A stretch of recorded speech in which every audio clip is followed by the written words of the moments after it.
یہ الگ بات ہے ہم جو چپ چاپ کھڑے رہتے ہیں، یہ الگ بات ہے ہم چپ چاپ کھڑے رہتے ہیں، جن کے رتبے ہیں بڑے وہ بڑے رہتے ہیں، جن کے رتبے ہیں بڑے وہ بڑے رہتے ہیں، اور ایسی ہستی کا میں دیوانہ ہوں صاحب، اور ایسی ہستی کا میں دیوانہ ہوں صاحب، جن کے قدموں میں کئی تاج پڑے رہتے ہیں، جن کے قدموں میں کئی تاج پڑے رہتے ہیں۔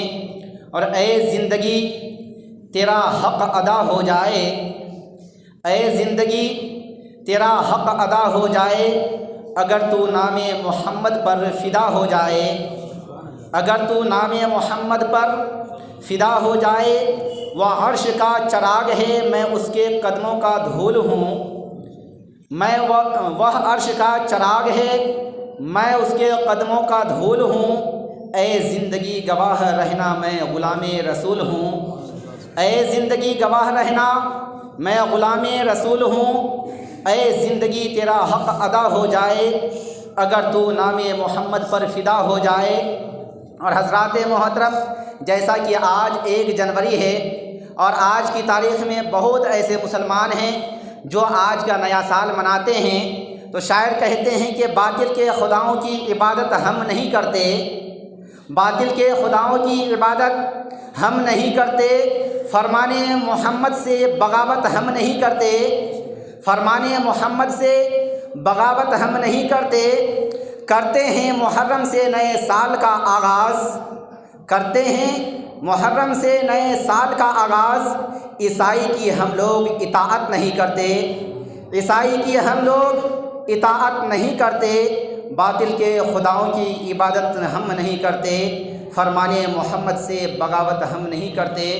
معزز سامعین کرام، سب سے پہلے جب جنوری کی بات آئی اور نئے سال کی بات آئی، ایسے ہر سال آتے ہیں، مگر آج کی تاریخ میں جب دیکھا جاتا ہے، غور و فکر کیا جاتا ہے، تو ذہن و فکر میں یہ بات آتی ہے کہ قوم مسلم میں خصوصی طور پر جتنی خوشی جنوری کے مہینے میں مناتے ہیں، اتنی خوشی وہ کبھی محرم الحرام کے مہینے میں نہیں مناتے ہیں۔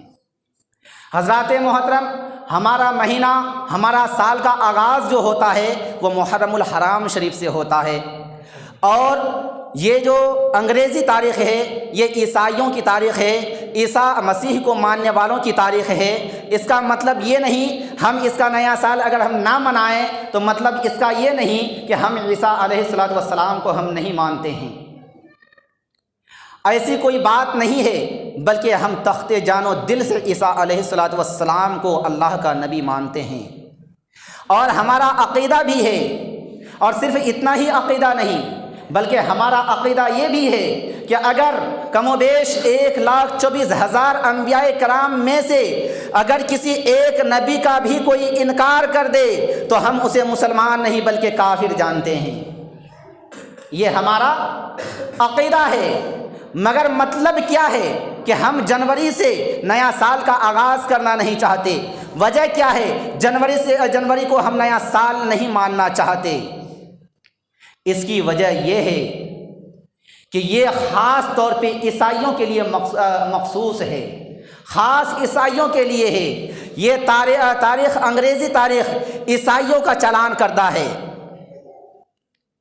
اس لیے ہم اس تاریخ کو ہمیں چاہیے کہ ہاں اللہ کے شکرانے میں ہم خوشی تو منا سکتے ہیں، مگر اس نیت سے نہیں کہ ہاں 2021 آ گئی اب ہمیں خوشی منانی چاہیے۔ 1442 آئی تھی تو آپ نے خوشی منائی تھی؟ نہیں منائی تھی۔ اس وجہ سے 2021 کی یعنی کہ نیا سال منانا عیسائیوں کا طریقہ ہے، کیونکہ عیسائی اس مہینے میں خوش ہوتے ہیں، کیونکہ یہ مہینے کا ہمارے تاریخ اور ہمارے سال کا آغاز ہوا ہے۔ اگر ہم بھی ایسا کرتے ہیں تو پھر ہم میں اور ان میں کیا فرق رہ جائے گا؟ حضرات محترم، محرم الحرام شریف کا جب روزہ رکھنے کی باری آئی، روزہ رکھنے کا موقع آیا، تو ہمارے آقا علیہ السلام نے فرمایا کم سے کم 2 روزے رکھا کرو۔ کتنے روزے؟ 2 روزے رکھا کرو۔ صحابہ کرام نے پوچھا یا رسول اللہ آخر وجہ کیا ہے؟ کہا یہ 1 روزہ یہودی رکھا کرتے ہیں، ایک روزہ کون رکھتے ہیں؟ یہودی رکھا کرتے ہیں، لہٰذا ان میں اور اپنے میں تمیز پیدا کرنے کے لیے، تہذیب پیدا کرنے کے لیے، ممتاز پیدا کرنے کے لیے 2 روزہ رکھو تاکہ ان میں اور ہم میں فرق ہو جائے۔ حضرات محترم، اس وجہ سے ہمیں ان باتوں کا خیال رکھنا چاہیے، اور بہت عام دنوں میں جیسے شادی وواہ ہو، چاہے یہ نیا سال کا موقع، کوئی بھی ایسے موقع ہوں، بہت آتش بازی کرتے ہیں۔ ہماری شریعت نے اسے سخت سے سخت ناجائز و حرام کہا ہے۔ ہم حرام کام کرنے کے لیے دنیا کے اندر آئے ہیں، ہمیں تو وہ کرنا چاہیے جو اللہ اس کے رسول کا فرمان ہے، ہمیں تو اس پہ عمل کرنا چاہیے جس سے اللہ اور اس کے رسول راضی ہوتے ہیں، مگر ہم اللہ اس کے رسول کے باغی بنے بیٹھے ہیں، پھر ہم مسلمان کہتے ہیں۔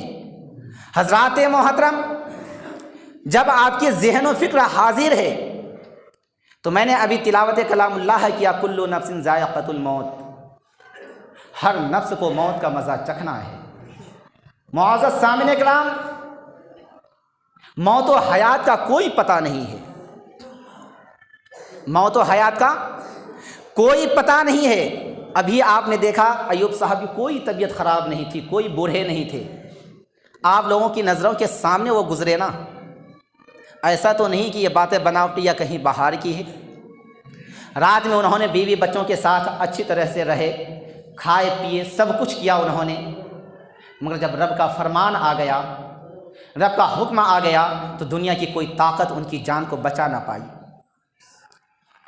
ان کے دنیا کے اندر جتنے بھی محبین تھے، متعلقین تھے، کوئی بھی انہیں دنیا میں بچا نہ پایا۔ حضرات محترم، آخر وجہ کیا ہے؟ یہاں سے ہمیں یہ درس ملتا ہے کہ جان ہو یا مال ہو یا شان و شوکت ہو یا کرسی و حکومت ہو، وہ اپنے قبضے میں نہیں، وہ تو قبضے قدرت میں ہے، رب کعبہ کے قبضے میں ہے، اللہ رب العزت کے اختیار میں ہے۔ جسے چاہے اسے زندگی عطا فرما دے، جسے چاہے اسے موت دے دے، جسے چاہے بادشاہ بنا دے، جسے چاہے فقیر بنا دے، جسے چاہے امیر بنا دے، جسے چاہے فقیر اور بھکاری بنا دے۔ کیا ہم نے ان باتوں پہ کبھی غور و فکر کیا؟ اگر جواب نہ میں ہے تو آخر وجہ کیا ہے؟ ہمارے اندر اتنی بے فکری کیوں ہے؟ اور اگر ہاں میں جواب ہے تو ہم آپ سے پوچھنا چاہتے ہیں، ہماری مساجدیں خالی کیوں ہوتی ہیں؟ ہماری مساجدیں خالی کیوں رہتی ہیں؟ اگر آپ کی بات ہاں میں ہے تو پھر حق بات سننے سے ہم کتراتے کیوں ہیں؟ اگر حق بات کا پیغام اور ہم حق کے دین حق کو ماننے والے ہیں، ان الدین عند اللہ الاسلام پہ چلنے والے ہیں، تو پھر حق بات کو سننے سے گریز کیوں کرتے ہیں؟ حق بات کو کسی ایک ذات کو اپنا کر کے اسے پیش کیوں کیا جاتا ہے؟ کیا ہم نے کبھی ان باتوں پہ غور کیا؟ اگر عارف رضا کی زبان سے آواز نکلتی ہے تو ان باتوں پہ غور کیجئے کہ زبان عارف رضا کی ہے، فرمان اللہ اس کے رسول کا ہے یا نہیں؟ اگر اللہ اس کے رسول کا فرمان اور عارف رضا کی زبان سے نکلتی ہے، آپ کا حق تو یہ بنتا ہے اپنے تخت دل پر جگہ دیجئے، اور اگر عارف رضا کی زبان سے اپنی منمانی آواز نکلتی ہے تو آپ کا حق تو یہ بنتا ہے کہ ہاتھوں ہاتھ انہیں آپ جواب دیں، تاکہ ان قوم کو بھی پتہ چلے کہ ہمارا عالم، ہمارے علماء، ہمارے ائمہ، ہمارے مفتیان کرام جو پیغام دیتے ہیں وہ اللہ اس کے رسول کا پیغام دیتے ہیں یا اپنی منمانی کرتے ہیں، تاکہ اگر کوئی غلط فہمیوں کا شکار بنے ہوئے رہیں تو ان غلط فہمیوں سے دور ہو سکیں۔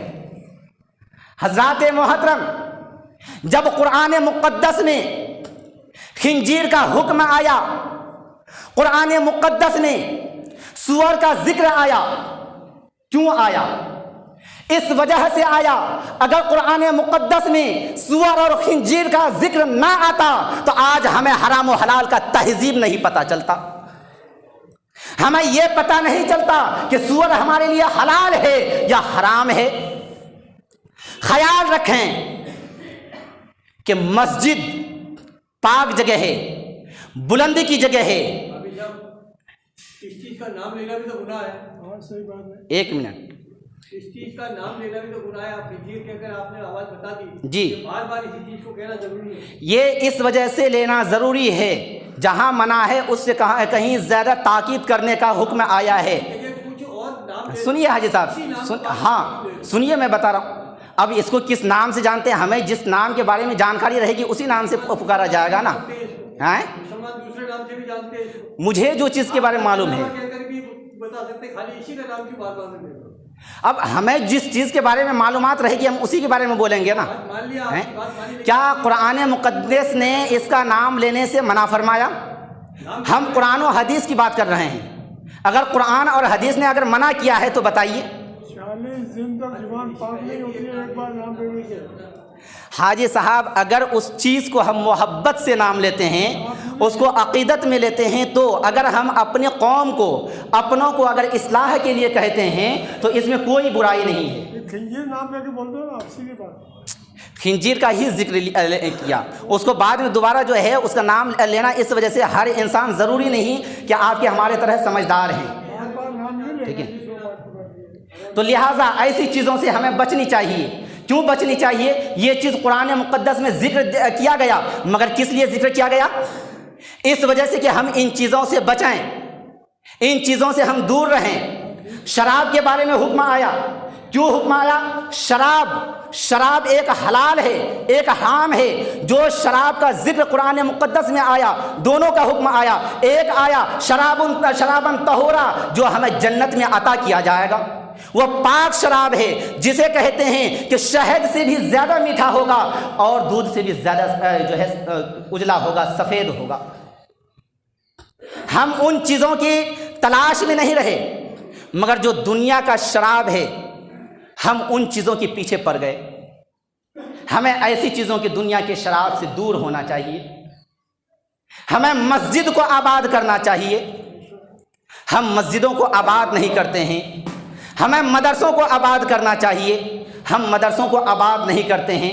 حضرات محترم، جب ہم اس دنیا سے مریں گے تو ہمارے ساتھ جو جائیں گے وہ کوئی چیز نہیں رہے گی، بلکہ ہمارے نیک اعمال ہوں گے، ہمارے نیک اعمال ہوں گے۔ اب اختیار ہمارے اوپر ہے۔ حضرات محترم، دنیا کے اندر جو بھی اسٹوڈنٹ پڑھتے ہیں ان کو جو ہے ایگزام کی تیاری کے لیے بہت محنت و مشقت کرنا پڑتی ہے، اور پھر ان کے سوالات گپت رکھا جاتا ہے۔ اس کے بعد اتنی محنت کرتے ہیں، ان کی چاہت یہ ہوتی ہے کہ میں آسمان چھو لوں، یعنی کہ کامیابی کی ضمانت لے لوں میں۔ مگر اگر کسی کے انہی میں سے اسٹوڈنٹ میں سے کسی کے سوالات اگر ظاہر ہو جائے، ان کی زندگی میں خوشی ہی خوشی رہتی ہے، کیونکہ انہیں ان سوالات کے جوابات تلاش کرنے میں، اس کی تیاری کرنے میں اور اس کے جواب تلاش کرنے میں بالکل آسانی ہو جاتی ہے۔ حضرات محترم، جب دنیا کے اسکول کالج کے سوالات کو جب ہمارے سامنے میں نہیں آتے ہیں اور ایگزام کا ٹائم آتا ہے، اتنی محنت کرتے ہیں، اس میں ہم کامیاب ہو جاتے ہیں۔ بتائیے ہوتے ہیں یا نہیں؟ ہوتے ہیں۔ مگر اگر جو سوال آپ کے لیے ظاہر کر دیا جائے اور پھر کہا جائے کہ یہی آپ کی کامیابی کی ضمانت ہے، کیا ہمیں اس پہ محنت کرنی چاہیے یا نہیں؟ رب کعبہ نے ہمیں دنیا کے اندر وہی امتحان کی تیاری کے لیے بھیجا ہے، اور رب کعبہ نے ہم سے سوالات کو چھپا کر کے نہیں رکھا ہے، بلکہ ان چیزوں کو ظاہر کر دیا ہمارے سامنے میں، اور کہہ دیا کہ اے دنیا والو، اے میرے بندو، دنیا کے اندر تجھے ہم نے بھیجا ہے۔ شاعر نے اس کو کچھ یوں انداز میں لیا ہے کہ کرنا ہے تو کچھ ایسا کرو کہ دنیا ماننے پر مجبور ہو جائے، کرنا ہے تو کچھ ایسا کرو کہ دنیا ماننے پر مجبور ہو جائے، ہر کام میں وہ تاثیر پیدا کرو کہ دنیا کرنے پر مجبور ہو جائے، ہر کام میں وہ تاثیر پیدا کرو کہ دنیا کرنے پر مجبور ہو جائے۔ حضرات محترم، آج ہم کون سا کام کرتے ہوئے نظر آتے ہیں؟ کون ہمارے کام سے جو ہے راضی ہوتے ہیں؟ کیا ہم نے ان باتوں پہ غور و فکر کیا؟ کیا اللہ اور اس کے رسول ہمارے کاموں سے راضی ہوتا ہے یا نہیں؟ کیا ہم نے ان باتوں پہ غور و فکر کیا؟ کبھی نہیں کیا۔ اللہ تبارک و تعالیٰ نے ہمارے ساتھ ہمارے پاس سوالات بھیجے اور ساتھ میں اسے ظاہر بھی فرما دیا، اور کہا کہ قبر کے اندر تم سے پوچھا جائے گا کہ من رب کا، تیرا رب کون ہے؟ ما دینو کا، تیرا دین کیا ہے؟